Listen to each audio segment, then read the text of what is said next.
বাংলাদেশকে অস্থিতিশীল করবার জন্য যেই পক্ষগুলো সত্যিকার অর্থেই কাজ করছে, আওয়ামী লীগ ডেফিনেটলি তাদের মধ্যে এক নম্বরে থাকবে। কেন থাকবে?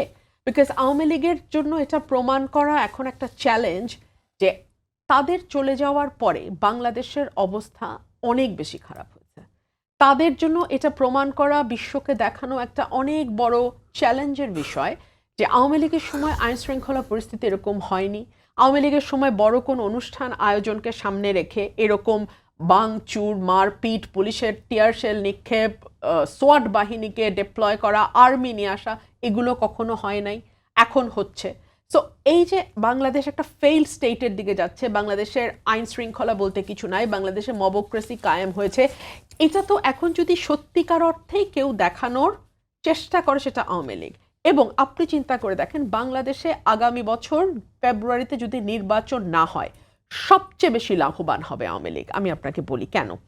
ধরুন এই নির্বাচনটাকে যদি পিছিয়ে দেওয়া যায় বা অনির্দিষ্ট সময়ের দিকে ঠেলে দেওয়া যায়, ডক্টর মোহাম্মদ ইউনূস ফেব্রুয়ারির পর থাকবেন না, উনি স্পষ্টই বলেছেন যে উনি চলে যাবেন ফেব্রুয়ারির পর।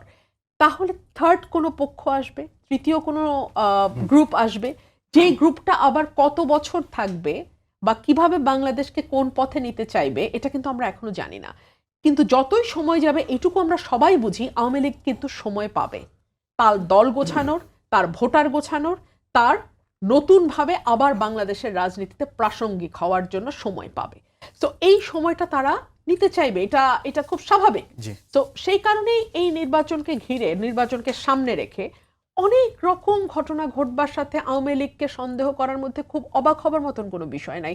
এস আলম দেখা করেছে শেখ হাসিনার সঙ্গে ভারতে গিয়ে, এবং সেখানে শোনা যায় কয়েক হাজার কোটি টাকার ইনভেস্টমেন্টের কথা এসছে বাংলাদেশকে ডিস্টেবল করার জন্য।